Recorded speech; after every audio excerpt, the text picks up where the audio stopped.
여러분들은 혹시 베테랑이라는 영화를 보셨는지 모르겠습니다. 유한이라는 배우가 나오는 아주 유명한 영화인데요. 이 영화에서 그 유명한 대사가 나오죠. 어이가 없네.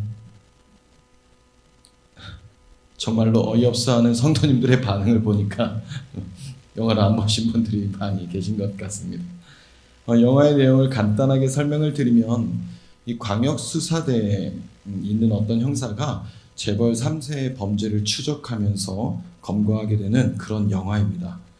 이 영화에 나오는 재벌 3세는 그야말로 무서울 것이 없는 사람이거든요. 웬만한 죄를 지어도 돈으로 다 덮어버리니까 그의 죄가 수면 위로 드러나지가 않는 겁니다. 그리고 또 잘못 건드렸다가는 오히려 역으로 자신들이 공격을 당하게 되니까 경찰도 감히 그를 수사하거나 할 수가 없는 거예요. 그런데 그렇게 무서울 것이 없는 재벌 3세에게 그를 끝까지 잡아내려는 형사가 나타난 것입니다. 형사의 아내에게 뇌물을 보내기도 하고 또 다른 사람이 죄를 덮어쓰게 해서 그것을 무마시키려고도 하지만 이 집요한 형사는 끝까지 그 재벌 3세를 체포하려고 하는 거죠. 그리고 결국에는 그를 현행범으로 체포하는데 성공하게 됩니다. 그리고 영화는 악은 반드시 드러나고 정의는 반드시 승리하게 된다는 그런 메시지를 던져주면서 끝이 나게 되는 거예요. 이처럼 저희 어렸을 적을 생각해 보면 이런 권선징악의 메시지가 담긴 어떤 동화나 드라마, 영화 이런 것들이 참 많았던 것 같습니다. 악은 반드시 징계를 받는다는 것을 보여주면서 선하게 살 것을 권하는 그런 이야기들 말이죠. 그런데 나이가 점점 들어가면서 사회의 여러 가지 일들을 경험하면서 보다 보면 현실에서 보여지는 여러 가지 일들 속에서 내가 배워온 것과는 전혀 다른 현실의 모습이 펼쳐지는 것 같은 그런 모습을 볼 때가 있기도 한 거예요. 영화에서는 분명 악한 사람은 잘못되고 선한 사람은 잘 되는데 현실에서는 그런 모습이 보이지 않을 때가 있기도 한 것입니다. 아니 오히려 현실에서는 악한 사람이 더 잘 되고 선한 사람은 더 피해를 보는 것 같은 그런 일들이 너무나도 많이 펼쳐진다는 거예요. 정직하게 살라고 배워와서 정직했더니 고지식하다는 소리를 듣습니다. 뭐든지 열심히 하라고 해서 열심히 했더니 요령껏 하래요. 적당히 눈치껏 하랍니다. 때로는 오히려 너만 잘났냐는 소리를 듣기도 하는 것입니다. 분명히 배우기는 모두가 다 똑같이 배워왔을 것인데 막상 삶의 모습 속에서의 적용은 별개의 문제가 되는 것입니다. 저는 개인적으로 좀 사람을 잘 믿는 성격이거든요. 의심하는 것을 조금 어려워하는 거죠. 그래서인지 저는 가격표가 정확하게 붙어있는 그런 물건을 사는 것을 좋아합니다. 학창시절에 종합 쇼핑몰에 나와서 뭔가 마음에 드는 옷이나 신발을 사러 가게 되면 가격표가 없고 그냥 주인이 그 가격을 불러주고는 했거든요. 그럼 저는 마음에 드는 그 옷을 그 가격에 그냥 사서 옵니다. 그래서 제가 그 가격을 주고 샀다고 하면 주변 사람들이 경악을 하는 거예요. 어떻게 부른 그 값 그대로 살 수가 있냐는 것입니다.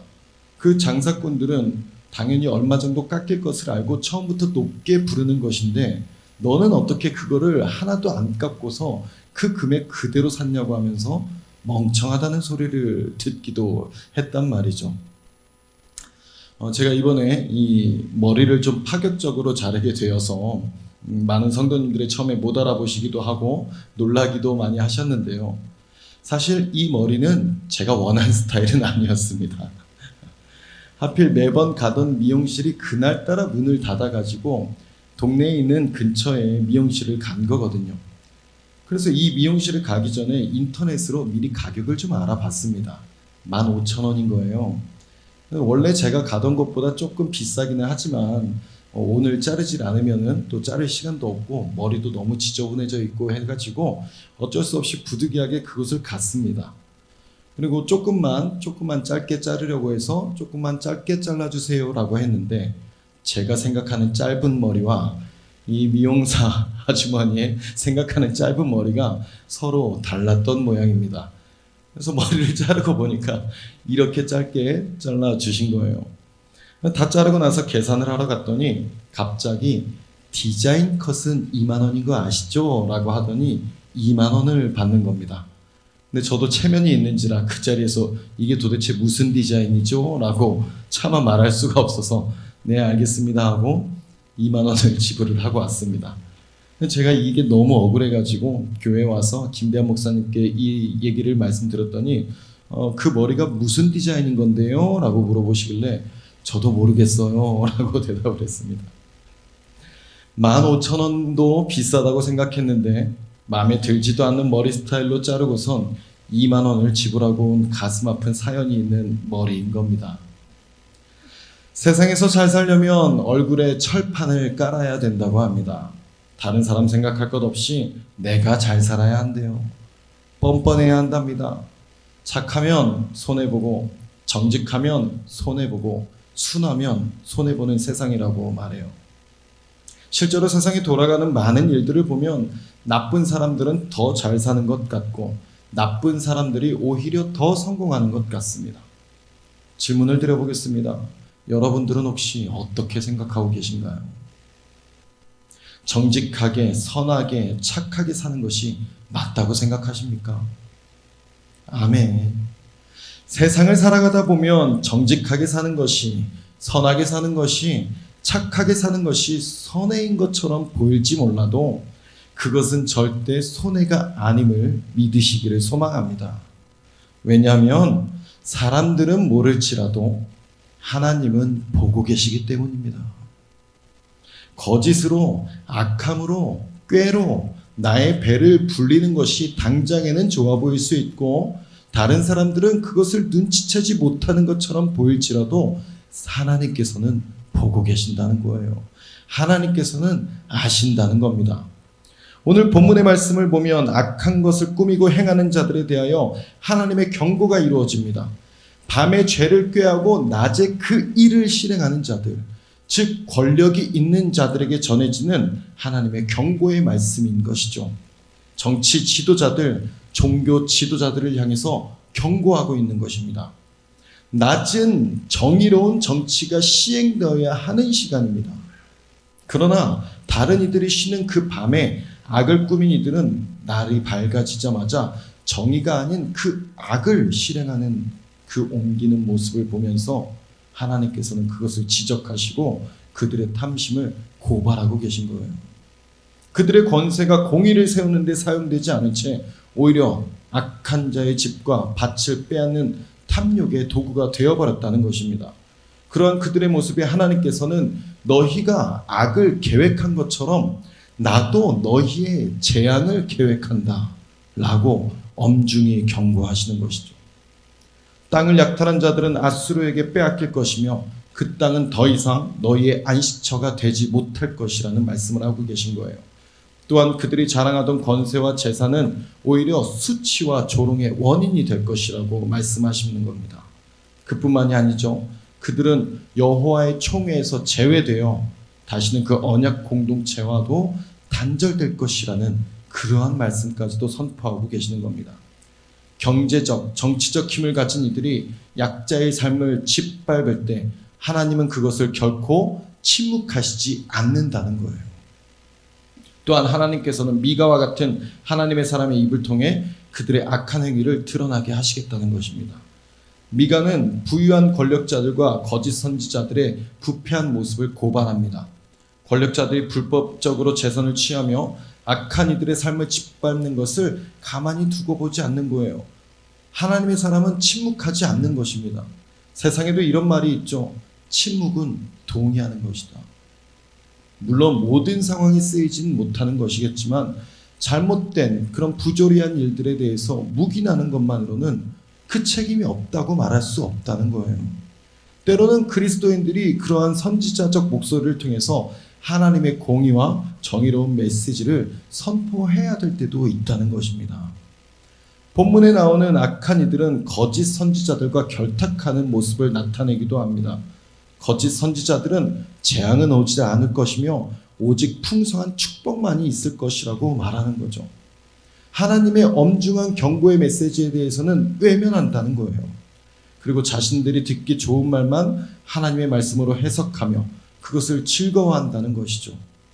잘못된 말씀의 해석과 잘못된 뜻은 하나님으로부터 책망과 징계를 받을 수 있다는 것입니다. 7절의 말씀을 보면 여호와께서 성급하시냐 그가 실제로 그런 일을 행하시겠느냐라며 하나님의 자비롭고 은혜롭고 노하기를 더디하신다는 전제를 이용하여 하나님의 심판을 부정하고 있습니다. 또한 이것이 하나님의 재앙이라면 이유 없는 성급한 분노일 뿐이라며 하나님을 왜곡하기까지 하는 것이죠. 그러한 그들의 잘못된 인식에 하나님께서는 정면으로 반문하시는 거예요. 나의 말들이 정직한 자들에게는 선이 되지 않겠느냐. 너희에게나 그렇게 해석이 되는 거지 정직한 자들은 선으로 받아들인다는 것입니다. 악한 자들은 교만하게 행하지만 정직한 이들은 정직하게 행하며 늘 하나님과 동행하기에 하나님의 말씀이 정직한 자들에게는 선으로 임한다는 것이에요. 8절과 9절까지의 말씀에서는 안타깝게도 내 백성이 대적처럼 일어나는 것을 말씀하십니다. 전쟁을 피해 안전한 장소를 찾아가는 피난민들에게 의복과 겉옷을 강탈하며 생명을 위협하는 거죠. 게다가 집을 지키던 여자에게서 그것들을 다 빼앗고 어린아이에게서 하나님의 영광을 빼앗는다는 것입니다. 하나님께서는 이러한 모습을 보면서 너희들이 있는 그곳은 더 이상 안전한 곳이 아니라는 거예요. 그곳을 떠나라고까지 말씀하고 계시는 겁니다. 이들이 거주하던 땅은 하나님께서 허락하셨던 축복받은 땅이었지만 오히려 그 하나님의 백성들이 그 땅을 거룩하게 살아가지 못할 때에 하나님은 그곳을 떠나라고까지 말씀하신다는 것입니다. 그러한 현실에 미가는 안타까워할 수밖에 없는 것이죠. 이렇게 1절부터 11절까지 긴 심판을 선언한 후에 12절에서 13절에 미가는 짧으면서도 강력한 회복의 메시지를 전파합니다. 하나님께서 불러 모으는 남은 자들은 마치 우리의 양떼처럼 초장의 양떼처럼 안전한 장소에 머물며 풍요를 경험하게 될 것이라는 거예요. 더불어 그들은 많은 사람들로 인해 떠들썩해지고 이어 13절을 보면 성문으로 백성을 인도하는 자가 나타나게 되는데 그의 정체는 그들의 앞서 길을 여는 자이며 그들의 왕이 된다는 것입니다. 그는 막힌 성문을 깨고 무너뜨리며 길을 연다는 거죠. 이전의 지도자들은 가난하고 힘없는 백성 위에 군림하며 백성들을 착취하고 억압하던 이들이었으나 그 회복의 시대에 세워질 왕은 백성 앞에서 친히 길을 열며 백성과 함께 걸어간다는 것을 말하고 있는 거예요. 그뿐만이 아닙니다. 선두에는 여호와 하나님께서 계시다는 거예요. 하나님께서 선두에 가시는데 무엇이 두렵겠습니까? 그저 선두에 계신 하나님을 바라보며 백성들을 이끌어가는 그 선한 왕을 바라보며 함께 따라가기만 하면 된다는 것이죠. 그분이 누구시겠습니까? 바로 우리의 선한 목자이시며 만왕의 왕 되시는 예수 그리스도이심을 믿으시기를 축복합니다. 미가는 심판의 메시지 속에서도 하나님의 구원 약속을 드러내는 거예요. 하나님은 결코 멸망으로 끝내시지 않는다는 것입니다. 남은 자를 통해서 새로운 역사를 시작하신다는 거죠. 우리가 경험하는 개인적, 사회적 위기와 교회의 연약함 속에서도 하나님은 여전히 자신의 백성들, 그 남은 자들을 모으시고 새로운 역사를 행할 것이라는 것입니다. 하나님은 흩어진 양떼를 모아 그 우리 가운데로 이끄신다는 거예요. 그리고 새 길을 여신다는 것입니다. 우리의 새로운 도전과 변화, 세상의 혼란 속에서도 하나님은 우리들을 이끌어 가신다는 것을 신뢰하며 그분을 바라보라는 것이죠. 이러한 믿음의 눈이 열리고 떠지는 저와 여러분들이 되시기를 주님의 이름으로 축복합니다. 말씀을 마치겠습니다. 저는 예전에 뉴스를 즐겨 봤거든요. 그런데 솔직한 마음으로 요즘은 뉴스를 보는 것이 참 힘듭니다. 정치의 일들, 사회의 일들, 세계 정세의 일들을 볼 때면 너무나 필요한 일들이 많이 벌어지는 거예요. 또한 삶을 살아가는 일들 속에서도 보면 속된 말로 못 볼 꼴을 보게 되는 일들이 너무나도 많이 펼쳐집니다. 도저히 이해하지 못하겠는 일들이 이해하지 못하겠는 그 모습들이 펼쳐지는 것을 볼 때면 한숨이 절로 나오고 탄식이 절로 나오는 것입니다. 아마 여기 계신 성도님들 또한 삶의 여러 가지 일들 속에서 제가 말씀드린 이러한 여러 가지 모습과 일들을 겪으실 것이라고 생각을 합니다.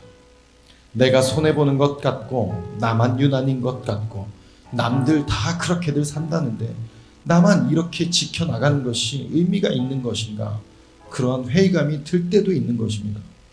그러나 여러분, 그러한 일들 가운데서 오늘의 말씀을 기억하시기를 소망하는 것은 하나님이 아신다는 것입니다. 하나님께서 악한 자들의 모든 것을 아시고 하나님의 백성들의 그 모든 것을 아신다는 거예요. 당장의 눈앞에 보이는 흩어진 현실의 모습이 안타깝고 마음이 아프고 괴롭고 견디기 힘들지라도 하나님께서는 다시 모으실 그때를 보고 계시다는 것입니다. 안식의 처소로 너희를 이끌겠다는 거예요. 그러니 바라옵기는 하나님 보시기에 남은 자로 살아가시기를 축복합니다. 사랑하는 여러분, 우리는 소망이 있는 자들입니다. 거짓이 난무하고 진리가 왜곡되고 하나님의 말씀이 훼손되는 것처럼 보이는 일들 속에 있다 할지라도 하나님의 말씀은 결코 변하지 않으며 진리는 결코 무너지지 않는다는 그 사실을 아는 자들이라는 거죠. 우리는 내 눈에 보이는 현실만이 아닌 그 너머에 역사하시고 운행하시는 하나님을 바라볼 수 있는 자들입니다. 어둠은 반드시 빛 앞에서 밝혀질 것이며 빛은 어둠이 짙어질수록 밝게 빛나게 되는 것이죠. 우리 주님께서 이 땅에 우리에게 빛으로 오셨습니다. 슬픔을 기쁨으로 바꾸시고 모든 애통과 고통을 감사와 즐거움으로 바꾸시기 위하여 주님께서 우리에게 찾아와 주셨다는 거예요. 그래서 우리는 그 소망을 바라보며 주님만을 바라보며 내 앞에 있는 현실이 아닌 주님을 바라보며 나아갈 때 그 남은 자로서 하나님의 축복을 마음껏 누릴 수 있는 저 여러분들의 삶이 될 수 있기를 주님의 이름으로 축복합니다. 기도하겠습니다.